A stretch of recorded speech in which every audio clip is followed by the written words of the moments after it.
So bro, kembali lagi di sini.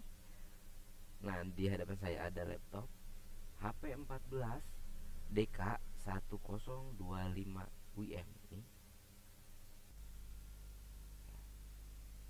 Oke, untuk laptop ini teman-teman, saya udah buka bautnya. Kita coba buka.